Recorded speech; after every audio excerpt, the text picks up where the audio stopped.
morning, Champion School of Real Estate. Wonderful, wonderful customers. I'm Rita Santamaria. I am co-owner and CEO of Champion School of Real Estate. And as you know, we love to interview wonderful, successful people, pick their brains. They give you these wonderful pieces of nuggets to write down and help make you more successful. So today I've chosen the power of marketing, and I've gone to a whole different direction.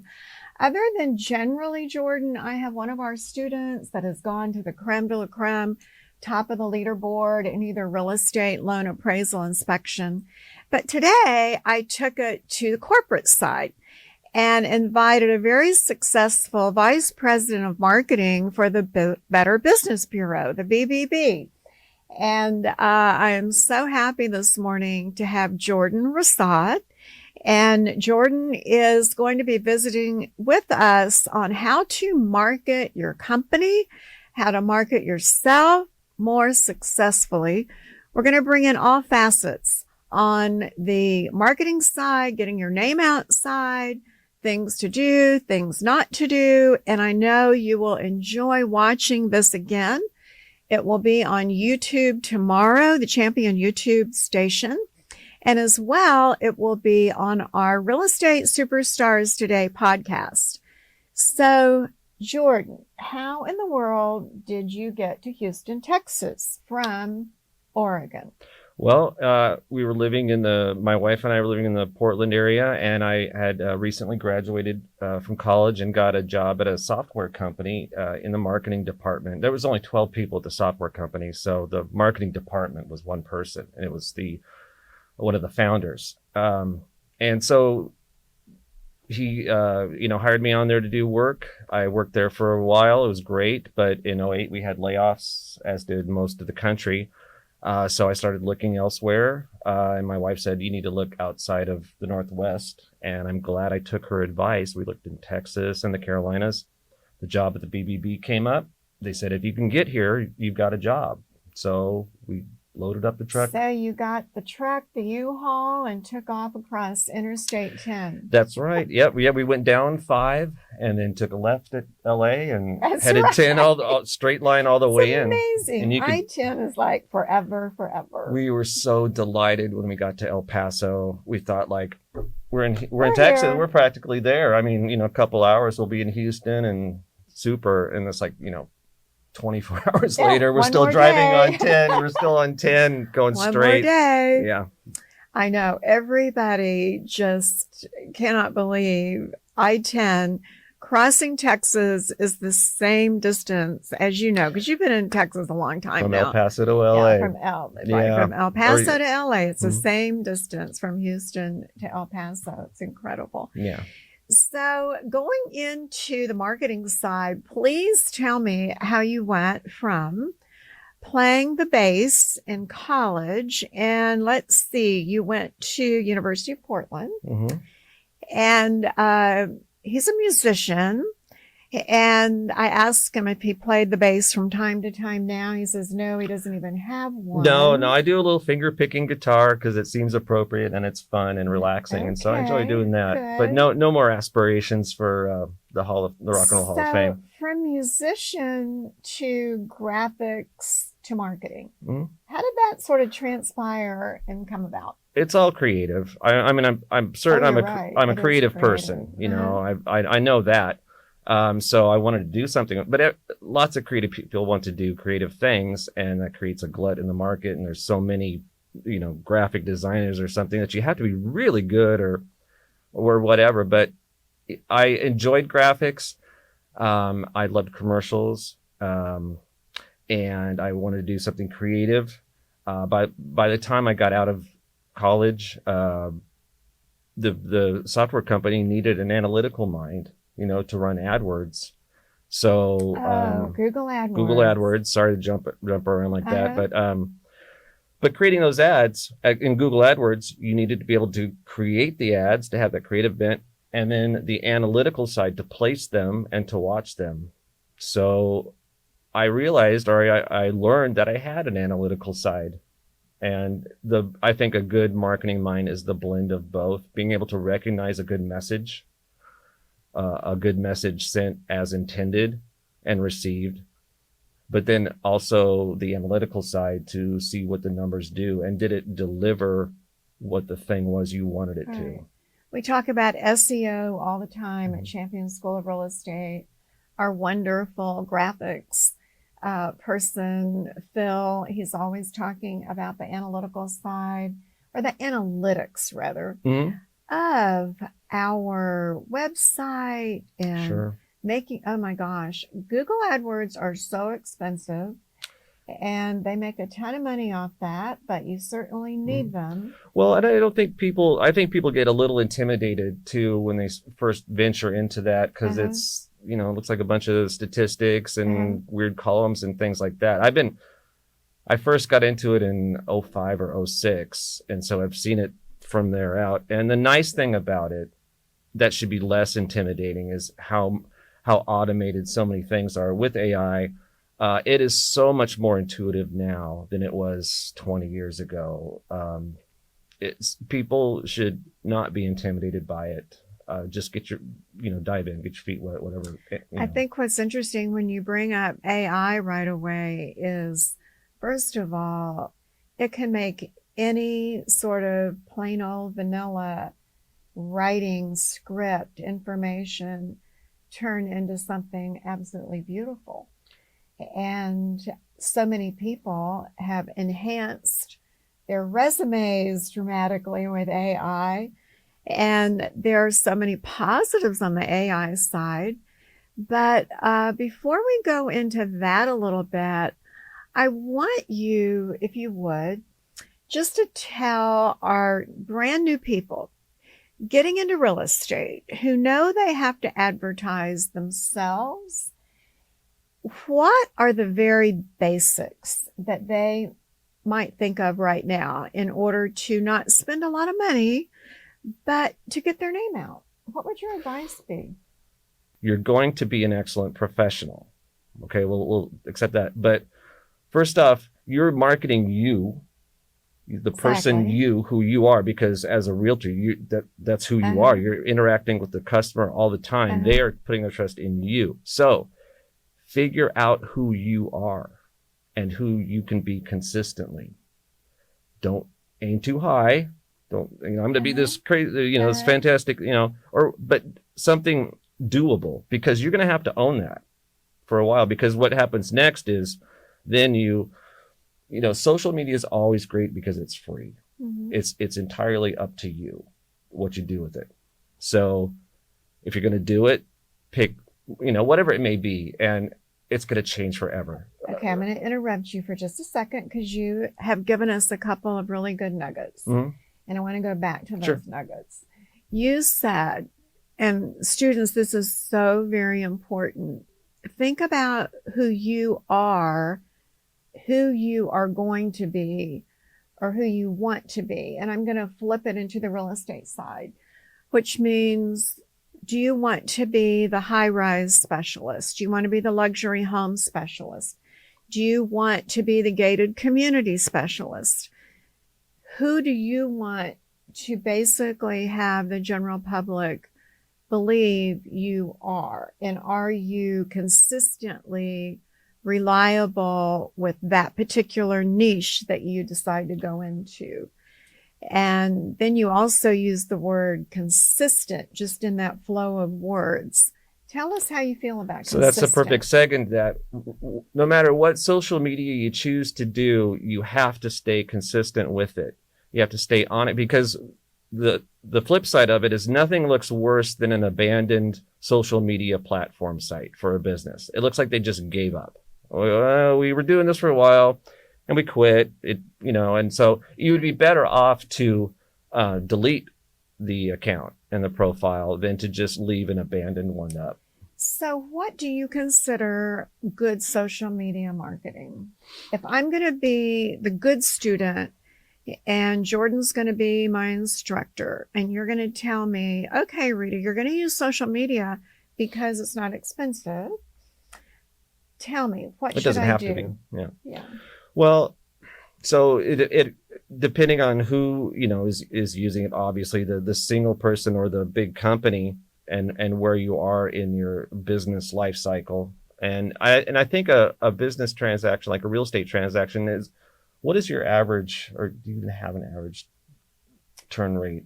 That Average turnover rate? Yeah, or the sale rate. The sale, the time of the sale. Oh, yeah. It's usually about 60 to 90 days. Okay. So understanding that, I mean, because that's important of where you place your content. So like my last job, our cycle was like 9 months, but that greatly affected how we did social media, because it was the long haul. It's the, if it's something shorter, then you make it shorter. You adjust to what it is. So find out, who are you? Be consistent with that image, persona, whatever it is, and then be you. Especially we bought 2 houses and had 1 built, and just like everybody else, the experience we've had with realtors who had a inconsistent persona to their image, for something that's that big of a deal, that's a little jarring. So decide it, your image, or whoever you're going to be, do that thing, and then your goals.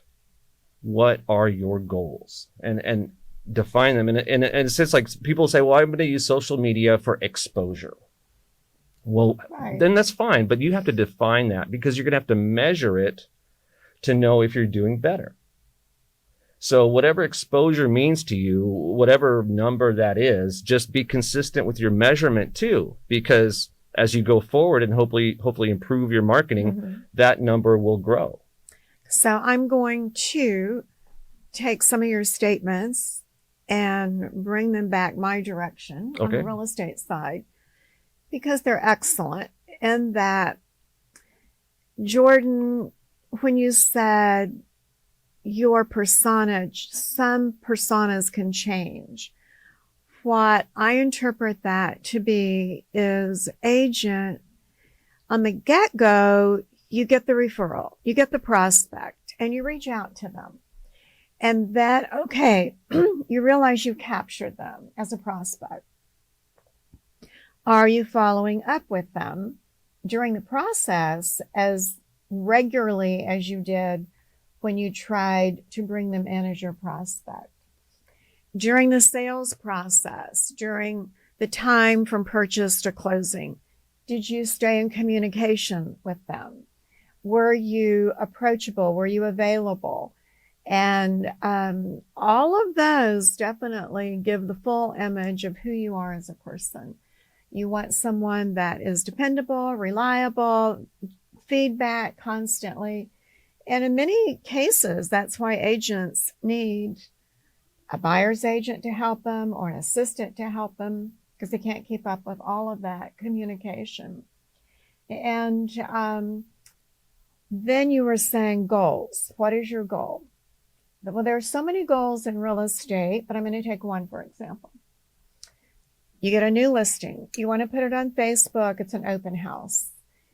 And then you said, but goals need to be measurable. And you want to know how well is your social media doing, let's say on Facebook. So how would you measure that? Well, in Facebook, for example, there's a whole section on measurement. It's called Insights for the owner of the account. And probably all of you will have, something like that. It may not be Facebook. That's the thing about social. It's always going to change. So whatever it may be, but you have ways of measuring what, like Facebook calls it reach. And so that's how many people are getting your message, even if it's not directly to them. They're getting through a second or third stage, but it's reaching them. So that's a great thing to measure, how many people are reaching. But also, like for us, we do a lot of stuff. We have outreach programs, but then we also want new members. And so, that's a sales number. So you would say, like, well, of course the sale is the ultimate goal. That's the ultimate goal. And you want to know what led up to it, but also what led up to the other stages as well. And then why did that not lead to the sale? And so all these things. How would I figure that out? That's measurement. And measurement can be the most dull, tedious part of marketing, unless you're just, fanatical about it. But there's nothing worth doing in marketing if you can't measure it. You're just wandering. You're throwing money at the wall. Goals in general, all goals. Yeah, exactly. So precisely. So if you make a great ad, whatever it may be, and you feel good about it, and you just say let it fly, and hopefully it will do good things. Well, that's a tremendously bad decision. You want to measure everything that you possibly can, and there are many more tools now to allow you to do that. So that's great, because you have to draw that picture of what's actually working, because you can fool yourself into thinking something is working when the numbers say no, it's really not. No, it's not. And then you have to be open to change, to say, okay, that was easy for Pride me to do. will get in the way. You think you've come up with something, I'm killing it, this is brilliant or something, Mm-hmm. and you have to be able to let go of that and say the numbers don't agree. I gotta change my course. Do you feel like it's important with social media to change it up, like to not just do the same, here's my company, here's my company, here's my company? Is it important to do different types of graphics? So yeah, types of absolutely. interaction? And we'll use Facebook again just because it's easy. So you can use graphics and thoughts, notions like, I hate to call it fluff, but let's say it's National Pizza Day. Okay. And so you put up, hey, it's National Pizza Day. And people who, it will appear in people's feeds that, may not normally pay attention to you. And they may say, oh, I love pizza. This is my favorite. Or if you include a good question, a good, call to action for something. What's your favorite pizza? Something like that. All that's intended to do is to get traffic on your social media, to draw those follows in or whatever, and you do it with a few things. Let's say you find something that a lot of people like, dogs, whatever pizza. That's how you get them in. And then you mix that up with the meat, with the real message, with the important stuff. So you draw them in with the fun stuff, hey, and then you hit them with the message. Here is the message. Exactly. So when people would say, called 1, 2, 3 punch, something like that. Yeah. Exactly. There's many names for it. It's been around forever, but it's when people make questions, it's like, what? Do you need to put a picture of a donut on your social media? Well, yeah, actually, I do. I see the numbers. It pays works. off. The donut picture pays off. Well, is it a good indication if you just see how many likes you had on your Facebook page, or is that? Well, no, I mean, how meaningful is that to you?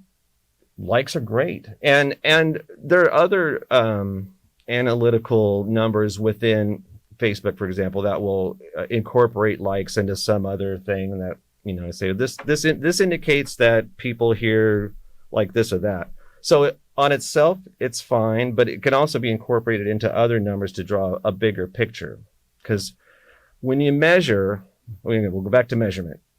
The reason you're measuring is to do more of the good stuff. Exactly. That's, and the only way you can know what the good stuff is to measure everything. Weed out the bad stuff and keep doing the good stuff. This work, my time needs to be focused on what's working. This was fun, but it did not draw any attention. And that's the thing. Unless you do the hard measurement, the boring measurement, you can get kind of swept up in the fun stuff and say, boy, it feels like this is working. I'm getting good vibes and stuff. But again, the numbers may not. There was no call to action. Yeah. So we've been talking sort of primarily about individual marketing. You represent as vice president of the Better Business Bureau, a large company.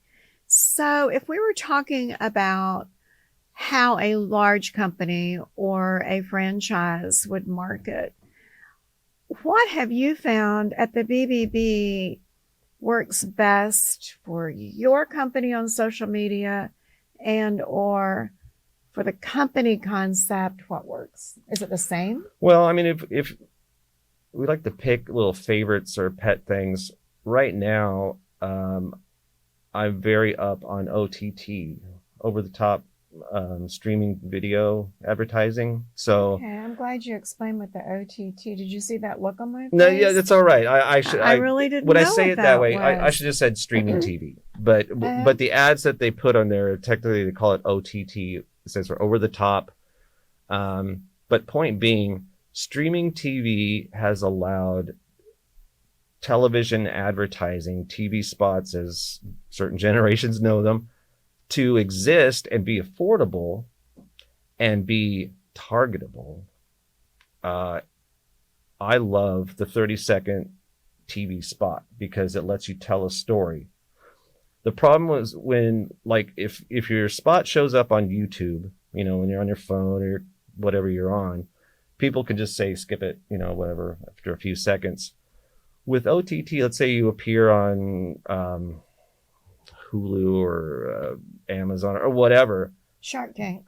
They have to watch that spot. It's very difficult to get out and go back in. People just watch the spot.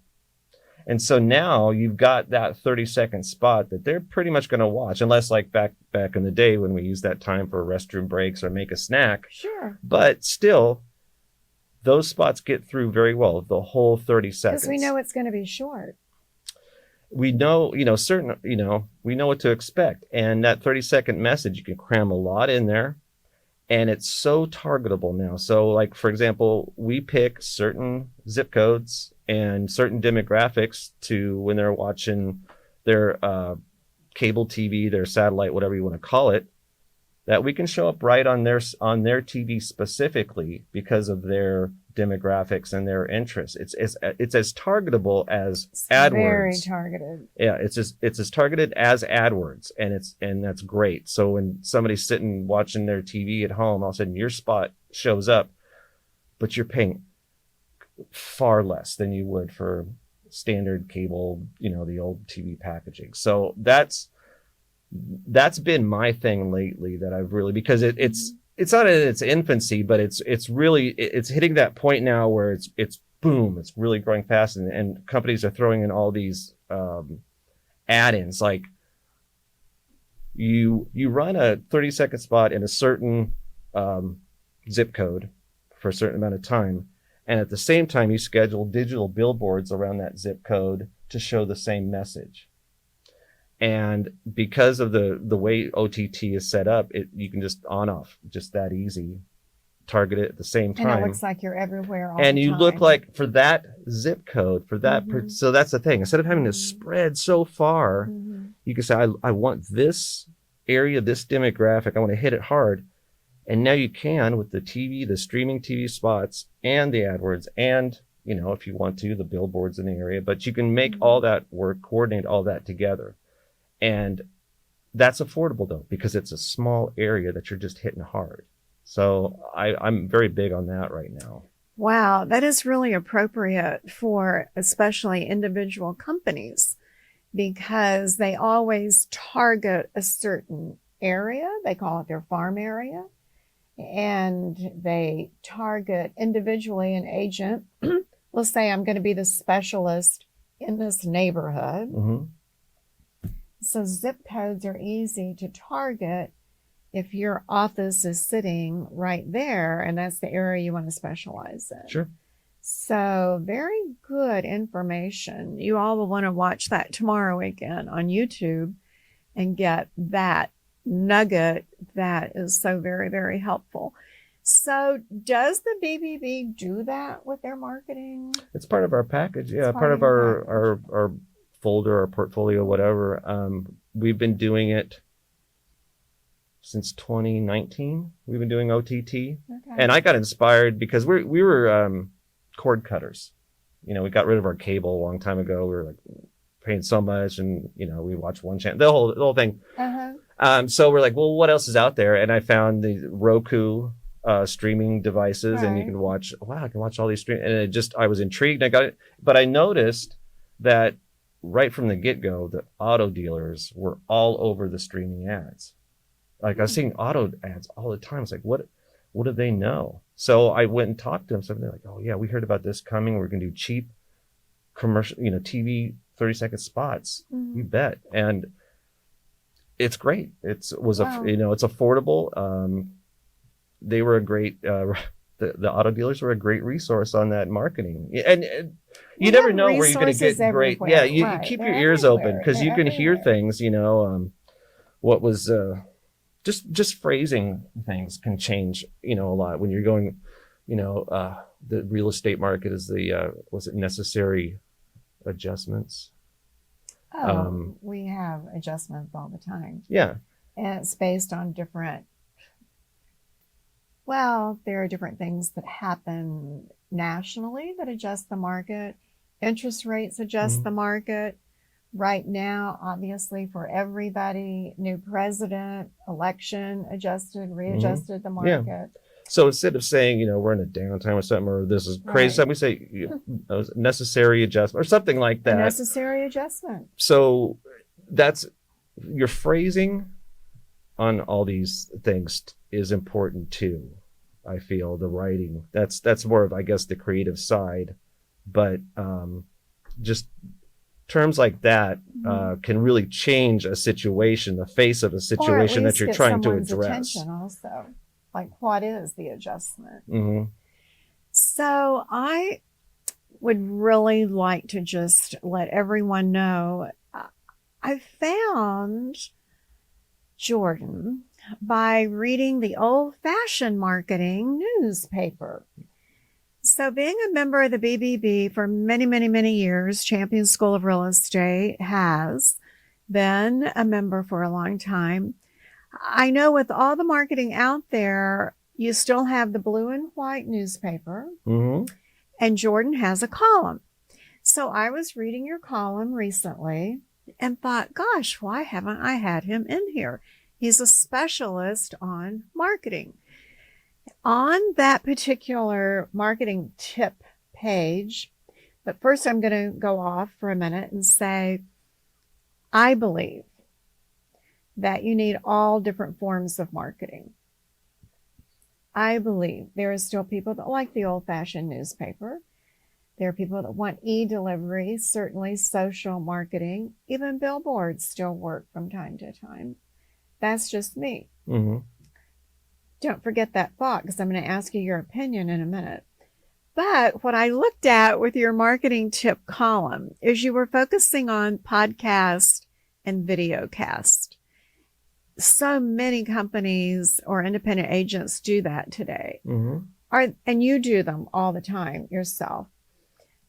So are there tips that you can give to our audience on if you're going to do video casting, if you're going to do audio casting? What are some tips on that? I think it's so we say your marketing mix, all the different things you're doing marketing is your marketing mix. I think that was the old term for it when I was in school, but it still applies. So your podcasts and video casts would be I put it in the same as my social media in a sense, because I'm making it. It's sort of DIY and it's an instant kind of message thing. So it's not a big production is the thing. And it doesn't need to be a big production. Things can get really lost in the production too. Because that's what agents do. It's not a big production. It's just a quick. So blurb. all these things to be consistent about your social media, your podcasts, all that. The key is the consistency. You have to find a way to do something that's doable. What works for you? Even if you can't do a big high production thing, well then do a lower production thing consistently. And when I say production, I mean, the lights and all that, because you can do it at your desk because the podcast, the social media, all that is you. It's you. So that's you coming out, or the whatever you've chosen that you to be consistently. But that's what should be coming through the video anyway, not the production value. That can come later. But somebody who does a podcast well or a messages well or something, it makes the whole thing, not the production value. So just it's the message delivered.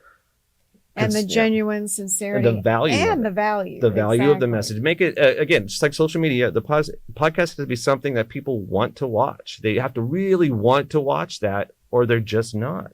You can't guilt or pressure them into it. So back to my other question, and that is the BBB uses still print media and others. Do you feel like that for an agent, for a company putting their marketing program together, should they try to get all avenues, or what do you think is not that important? A mix is always good, because you never want to put all your eggs in one basket, as they say. because that may fail. And print ads can be kind of a point of contention in companies, and very, people are just like, no, I'll never do that again. People don't look at that stuff. And at the same time, the argument is, what's your mailbox full of? What's your, is the newspaper there? Is there, what are people still consume it? It's worked on me. Still, there have been times I say, I will never do another mailer. That's just crazy. And then I'm at my mailbox. Oh, tires. Okay. Exactly. And it's like, I just argued against it, yet I catch myself consuming it. It still has I think the main thing is the price. Just if you can afford physical media, like your paper mailers and stuff, then it's a great part of the mix, because it just comes in from all sides. So if you're going to do that, if you think you'd like to, I guess my advice would be, let's do this zip code thing. Focus on who you be positive, who you want to hit. What is your plan of who, where, how you want to hit them, and then do it. So I'm going to give you your opportunity, because I want you to let everybody know, what does or what can the BBB do for me as a business? So on the marketing end, and the great majority of businesses join the Better Business Bureau for the marketing value. That's a fact. I mean, there's a certain amount of altruism involved, certainly, but it's a marketing step. They want to be able to put the BBB mark on their stuff, their website, their cars, whatever it may be. So the BBB is just sort of a mark of trust. We have done, we've been in this city for over 100 years, in this city itself. And we know how to do the legwork on checking on companies. And we've been doing it for so long. We're pretty good at it. And we're people. We're not AI. We're actual people that pursue things, check things out, have conversations with other actual people and the public and businesses. So that builds a sense of trust within the community about what we do, and anybody that should choose to be accredited. And you can't just choose it. You can apply. We have to do, like I said, some checking. And there's a certain amount of time in business and all that. But it's people doing the legwork that you would normally do. It's information. And so when somebody has our mark, it's basically saying, we have a organization that's been around 100 years backing us, saying these guys are okay. They are trustworthy.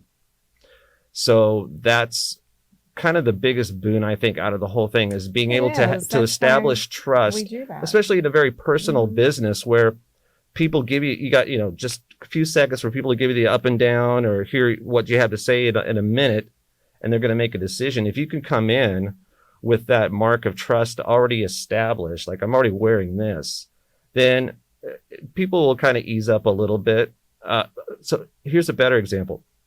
We get calls from auto dealers, like used auto dealers, who want to offer their own financing. So they have to work with a financial institution, a bank. Sure. Regularly, they will call, the auto place will call us saying the bank won't give them the financing unless they become an accredited business. And that's because we're serious about our background checks. We're serious about what we do. We're an information business. So that's what we do. And so anybody that shares our mark shares our, trust within the city. Yeah. There's out there a lot of maybe confusion, misconception sometimes on the BBB as far as like compliance authority. You don't have compliance authority. Let me, this is a good point. Yeah. Explain what you do have. So this is a good point, and I think it's been forgotten. I should, remind people more often. So the BBB is a business association, sort of like a chamber would be, but it's centered around self-regulation. So what that means is that the BBB staff, me, the president, Dan, all of our staff in our office building, our ivory tower, we don't actually make the decisions of who will become accredited or who might get kicked out or who needs a firm talking to or something. the staff doesn't make those final decisions in our ivory tower. It's other businesses. It's other accredited businesses. That's what self-regulation is. So these other businesses who share the BBB mark care about the other businesses who share the BBB mark, and that is self-regulation. So when we have an application for somebody who wants to join, it's not just the staff that says, oh yes, they're good or bad. It's other accredited businesses who actually make that decision through our committees and our boards. And that's the great thing, is you get to participate. If somebody becomes accredited, then talk to us about, being on a committee or a board or something like that. Board, I think you have about 30 or 40 different businesses. Yeah, I think it's 40, something like that. Yeah. It's a big board, and it's so varied. So I just wanted to bring that out because I know sometimes there's a lot of that's the thing. So that. so the authority. So we're not not the police or something like that. We don't bust in through the roof on perpetrators. The idea is that you would come to us first for information, that we've have information on this company. Yes, they're accredited, they're good, go ahead, or watch out. Come to us first before there's a problem. Before there's a problem. When there's a problem, that's when we have our complaint process, and we do that very well. But the idea is that you use our information to make a smart decision ahead of time. So if somebody has our mark on their website or something, then it just means smart decision. When somebody's on generally get that feeling they've been around long enough to be reliable and dependable. And it kind of just allows a little bit of confidence without knowing the business in itself. Yeah, it's if somebody's on the line and they see, oh, BBB, okay, well, it happens all the time. It can be a decision maker or a breaker. So, final thoughts on marketing. We know that there are all different types of marketing out there in today's world. How do I, as a new person sitting in the classroom or an experienced broker, how do I decide which particular type of marketing is worth my time, more so than another? Do you have any thoughts on that? Well, first off, your budget will always decide that. And if you've got no budget, well, then okay, that at least gives you some direction of where to start. So that's a good point. So budget, and as we said before, what are your goals? Really define. I mean, sit down and think about what your actual goals are, what you want to get out of your marketing. So that way you know if you are. Because if you leave that open, again, you're just throwing money away. So right, you're saying really think about what is the bottom line that I want to get across with my marketing. If I want 20 leads out of this program or with this effort or whatever I'm doing, I want 20 leads. And then, okay, well, what do I mean by lead though? And this is what I mean by thinking about it. Not all leads are the same. Obviously some are much more qualified than others. So really sit down and think about these goals, because then when you think you've got them nailed down, that'll be easier to tailor whatever you're able to do marketing wise to get to that goal. You may find that it's not so daunting once you've really figured out what your goal is for this particular thing. Break it up. If it's too much of a thing at once, just break it up into a series. Break it up until you can actually keep going forward. A series of messages. And often it's based on time, but more often it's based on money. It just always is. It's a fact. I've got a budget. Who doesn't? Exactly. Well, thank you so much, Jordan, with the Better Business Bureau. Thank you for having me. This is Vice President of Marketing, and you'll see Jordan's column. And I see it in the newspaper, but is it on it's not an electronic version? No, it's not like in the Chronicle or that newspaper, but we have it's their own BBB. It's our BBB newsletter, and we can send it out by request. We can put people on the mailing list. We're never entirely sure. I enjoy it. It's funny, that little column has turned out to get a lot of attention, and sometimes it's just like thoughts, random thoughts or venting almost, but well, that's why I invited you today. Yeah, and I'm glad. Like after all these years, let's have him in here and talk about marketing. Yeah. So it's a broad thank you subject. So much for being here. Thank you for your time and your 15 years with a very good. It's trademark. it's sort of a trademark feeling of security or safety with the business that you're going to be involved with. Really, it's trust. That's how It's I feel. it's sort of an instilled trust that's kind of built in.